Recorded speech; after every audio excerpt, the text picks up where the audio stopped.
doch super aus. Wir tun einfach ein schönes Backstübli. War ein Stübli mit 36 Quadratmeter, eines der größten Backstuben. Ist krass. Ja, viele haben mit 2 Eva. 15 Quadratmeter oder weniger.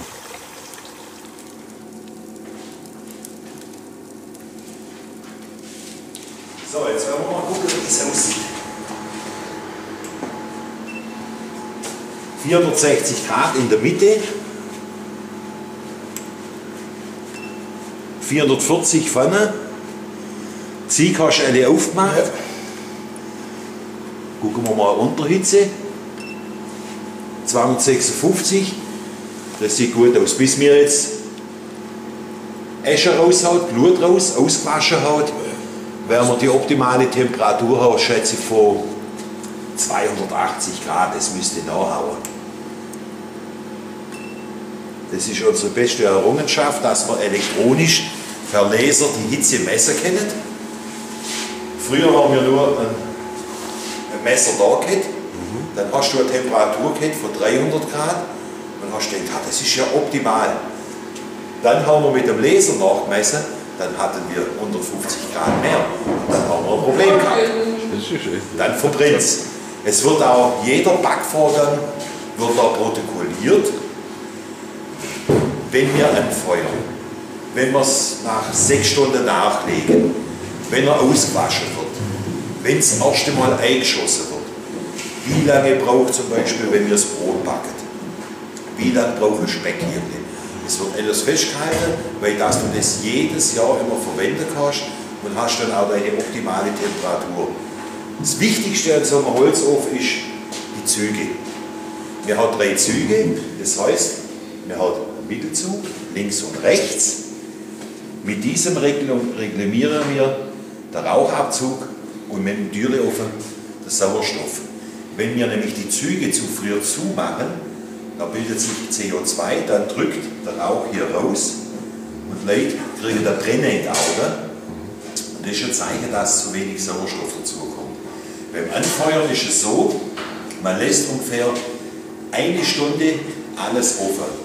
Und wenn sich dann die Flamme schön bildet und die Glut wird größer, dann fängt man an, die Züge, 7 Rasten sind es, auf 3 zum Schließen und beobachtet den Abzug und die Flamme, wie sie nach hinten über den Zug läuft. Und nach ca. 2 Stunden bleiben sie auf 3, machen das Türchen zu. Wenn wir jetzt überlegen, wir haben um 12 Uhr angefeuert, nach 6 Stunden sind wir so weit, dass wir ganz wenig Glut drin haben, aber eine optimale Temperatur, weil der Ofen soll sich ja langsam erhitzen. Die schnelle Erhitze ist Gift für den Ofen. Da entstehen ja auch die Hitzeschäden. Und jetzt, wenn wir so bis in einer halben Stunde alles sauber haben, rausgewäscht, dann schießen wir unsere ersten Brote ein, wo wir auch dann am Abend verköstigen. Und dann nach ca. 5 Stunden wird er nochmal angeheizt wie abends, weil wenn wir jetzt eine Flammkuchen machen, brauchen wir eine Temperatur von 350 bis 400 Grad. Das ist eine Kunst. Aber das denke ich, kriegen wir auch noch. Wunderbar.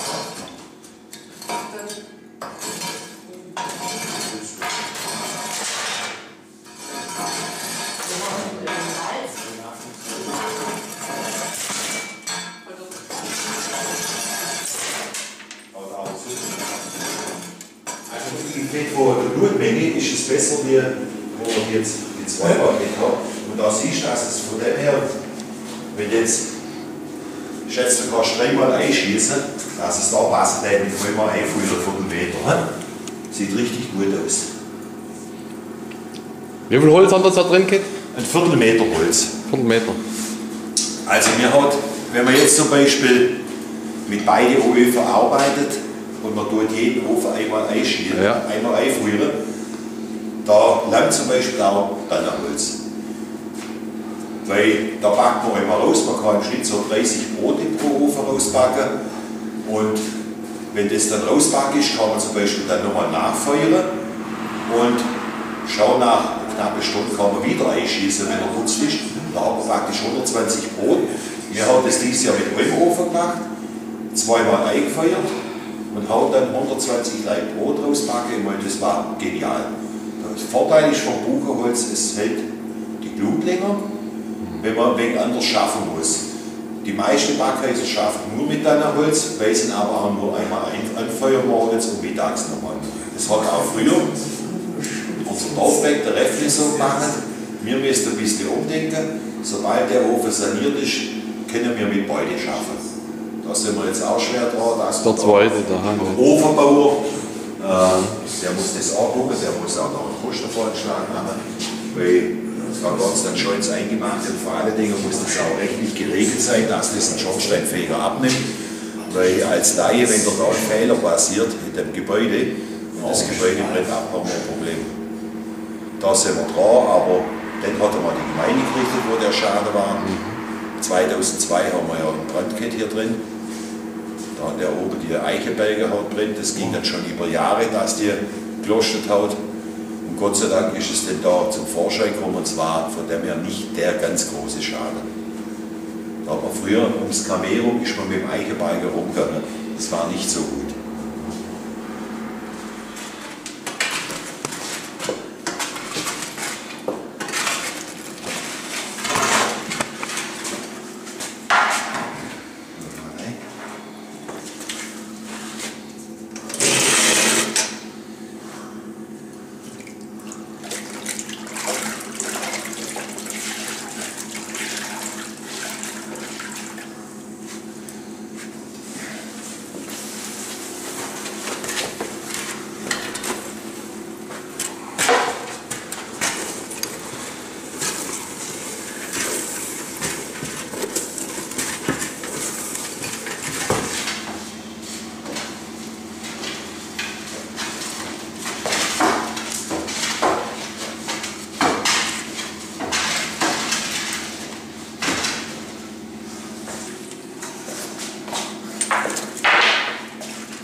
Da siehst du das Innenleben von hinten und so wird dann auch die Reparatur stattfinden vom anderen Ofen. Das ist also alles kniende Arbeit mit Eimer und so weiter, Kette machen und so muss man da schaffen.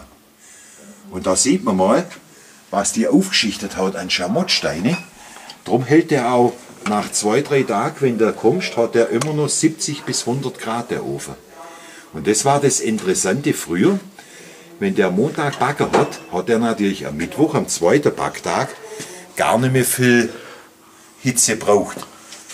Und da hat man Montag, am Mittwoch backen, am Samstag hat man Brot backen und dann sind an Mittagszeit, wenn das Brot alles fertig war, sind die Frauen gekommen und hat dann Kuchen gebracht. Da lange der dann 140 Grad. Und da hat man dann noch Kuchen rausgemacht. Also das war schon aufwendig bei denen. Und allein bis der sein Holz alles gehabt hat. Und die Frau hat ihren Teig früher daheim gemacht. Die hat auch beim Bäcker, der Hefekoller, ich glaube, da hat so eine Hefebolle, hat 35 Pfennig gekostet. Und dann hat die ihren Teig gemacht. Haut auch stellerweise, manche Familie hat ihr Familienwappen gehabt, als Holzwappen, das hat sie ins Brot reingedruckt. Das war dann erkennbar, oder man hat eine Fähnele nachgehängt, dass man wollte ja jetzt Brot vom anderen, weil jede Frau hat ja vielleicht ein bisschen anderes Rezept gehabt. Und so hat die noch ihr Brot gebracht und der hat es dann eingeschossen und die sind dann zur Mittagszeit wieder gekommen und hat ihr Brot geholt. Und das war 3-mal wöchentlich. Was denkst du, was jetzt die Steuner, das sind ja jetzt die Steuner, die direkt mit dem Ofen, Genau. also nicht am Motsch, aber im Ofen Genau. verändert sieht. Was denkst du, was die für Temperatur jetzt nachher in der Hand? Das könnte man jetzt messen. Da müssen wir mit dem Messgerät mal, können wir da verschiedene Stellen anmessen. Dann sehen wir mal, was die da für Temperatur Ja, sagen haben. wir mal. Das machen wir. Also gut. So, dann werden wir mal Messen wir gucken. rein. Jetzt wollen wir mal messen. Jetzt messen wir mal hier den Boden von dem Ofen. 84 Grad. 84 Grad. Ja, der hat eine Temperatur so von 84, 85 Grad. Aber stabil, oder? Ja, konstant, ganz hinten hat er 50. Da sieht man mal, was die für eine Schicht Schamottsteu drauf hat. So hart. Weil der Ofen wird irgendwo hier unten sitzen und dann kommen zig Lager an Schamottsteine. Also es ist schon faszinierend. Wow. Und da sieht man da die Steu da vorne, da hat man mal, wo der Ofen defekt war, hat man noch nachbessert. Aber das ist eine gute Temperatur. Das ist gut. Also da sieht man, dass die ganze Wärme im Ofen bleibt. Die Schamottsteine speichern es und geben es weg, wie zum Beispiel Schwedehof oder sonst was. Ja, und das ist das Interessante, dass man da über Stunden konstant die Temperatur. Das lohnt sich. So was sollst du heute mal speichern. Ja, da hat jeder Nachbekommen zum Ja, Brot backen. so. Doch, also es ist schon faszinierend, was das für Künstler waren. Es ist leider nur schade, dass man von der Firma Gebrüder Bauer nichts rausfindet von Ebinger. Ich habe schon über das Archiv Albstadt, ich habe schon über Tübingen, über das Denkmalamt nachgeforscht. Man kriegt leider nichts raus. Weil das war natürlich eine Zeit, wo wenig geschrieben worden ist. Es ist auch viel verloren gegangen, Mitte 1850. Und man kann jetzt sagen, hat es die Firma 20 Jahre gegeben, 30. Es ist interessant, dass sie doch Filsinger waren. Also das ist von Ebinger eine schöne Strecke gesagt. Die Filsinger Efen sind auch von denen. Sind auch von Gebrüder Bauer Junior. Von Ebinger. Also, was halt auch interessant sein wäre, wie viele Leute hat ihr beschäftigt, wie lange hat die für so einen Ofen gebraucht, aber da tust du ganz schwer. Kriegt man eigentlich gar nichts mehr her. Und ich denke, wenn wir jetzt mit dem Förderverein so hinterher sind und wenigstens das, was wir wissen, nicht weitergeht an die nächste Generation, ist das irgendwann in 50 Jahren verloren. Und das wäre schade. Auch mit unserem Dorfbäcker, der Räffle, wo 45 Jahre rausbacken hat, das ist eine lange Zeit. In der Woche 3-mal backen, also da gehört auch was dazu. Dann, wo es dann andere so ein bisschen nebenher gemacht hat, aber ich denke, das wäre sonst eingeschlafen. Und das wäre ewig schade. Das ist drauf, Hast du das unten?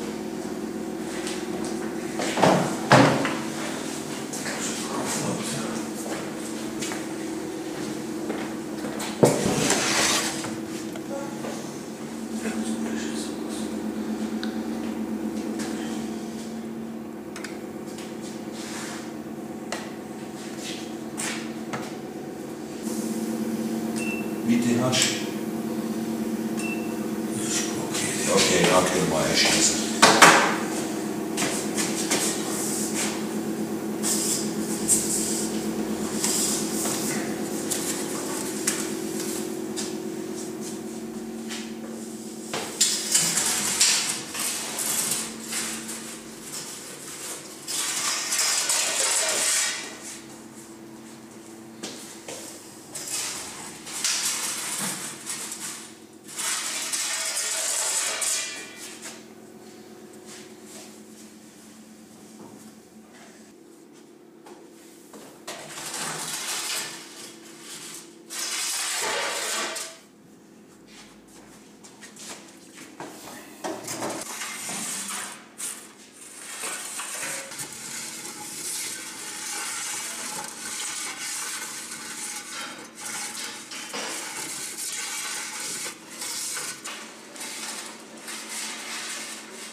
Man denkt noch ein bisschen.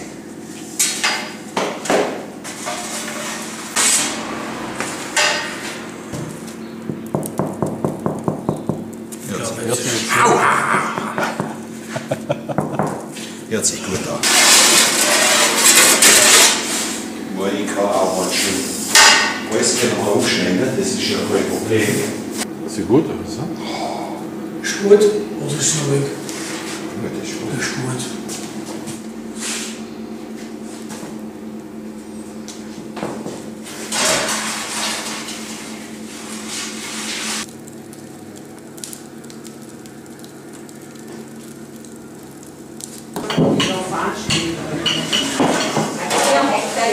Die passt.